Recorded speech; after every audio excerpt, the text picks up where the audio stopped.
राष्ट्रवादीतील नाराज नेत्यांसोबत सुनेत्रा पवार यांची बैठक पार पडली। देवगिरी निवासस्थानी 3 दिवसांपूर्वी ही बैठक पार पडली आहे। विश्वसनीय सूत्रांची लोकशाही मराठीला ही माहिती मिळाली आहे। राष्ट्रीय कार्यकारिणीमध्ये बदल करण्याबाबत या बैठकीमध्ये एकमत झाल्याचं कळतंय। या बैठकीला सुनील तटकरे, प्रफुल्ल पटेल, पार्थ पवार आणि सुनेत्रा पवार उपस्थित असल्याचं दिसतं। महत्त्वाची बातमी, देवगिरी निवासस्थानी 3 दिवसांपूर्वी ही महत्त्वाची बैठक पार पडली। मागच्या काही दिवसांपासून राष्ट्रवादीमध्ये ज्या काही घडामोडी घडतात आपण पाहतोय, अंतर्गत धुसफूस बरीच चर्चा होती। राष्ट्रीय कार्यकारिणीमध्ये बदल करण्याबाबतीत एकमत या बैठकीमध्ये झाल्याची माहिती मिळते। बऱ्याच दिवसांपासून या मुद्द्यावरती विरोध होते, बरेच आरोप प्रत्यारोप होते। मात्र आता जी माहिती मिळते विश्वसनीय सूत्रांच्या माध्यमातून, त्याप्रमाणे देवगिरी निवासस्थानी ही 3 दिवसांपूर्वी महत्त्वाची बैठक पार पडली।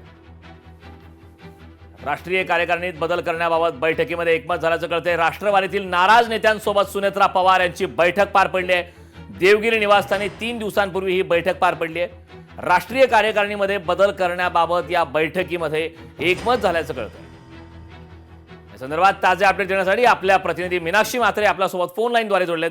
मीनाक्षी, आपण पाहतोय मागच्या काही दिवसांपासून राष्ट्रवादीमध्ये ज्या काही घडामोडी घडतायत, नाराजी नाट्य पाहायला मिळतंय, बैठकांचा धडाका होता। मात्र आता एक महत्त्वाची बैठक झाली आणि या बैठकीमध्ये राष्ट्रीय कार्यकारिणीमध्ये बदल करण्याबाबत एकमत झाल्याचं कळतंय। काय सविस्तर माहिती आहे?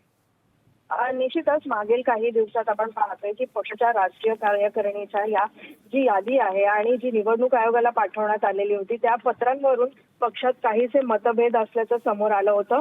मात्र याच पार्श्वभूमीवरती सुनेत्रा पवार यांनी पक्षातील ज्येष्ठ नेत्यांची चर्चा करून पक्षात एकोपा राखण्यासाठी पुढाकार घेतला असल्याची माहिती आता विश्वसनीय सूत्रांकडून मिळत आहे।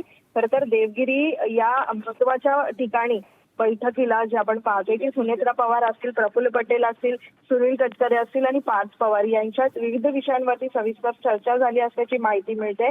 खरं तर आपण पाहतोय की देवगिरी निवासस्थानी 3 दिवसापूर्वी ही बैठक पार पडलेली आहे आणि या बैठकीला हे प्रमुख नेते उपस्थित असताना मात्र राष्ट्रीय कार्यकारिणीबाबत नवीन जी राष्ट्रीय कार्यकारिणी आहे ती तयार केली जाईल आणि निवडणूक आयोगाला पाठवली जाईल असं देखील कळतंय। आणि याच बैठकीमध्ये जे आहे ते एकमत झाल्याचं देखील कळतंय। त्यामुळे जी काही नाराजी नाट्य असल्याचं कळत होतं मागच्या काही दिवसांपासून, सुनील तटकरे असतील, प्रफुल्ल पटेल असतील यांच्या पदावरनं जी काही चर्चा सुरू होती, त्यानंतर शरद पवार यांची त्यांनी भेट घेतली, या सगळ्या विषयी देखील या बैठकीत चर्चा झाली असल्याचं कळत आहे।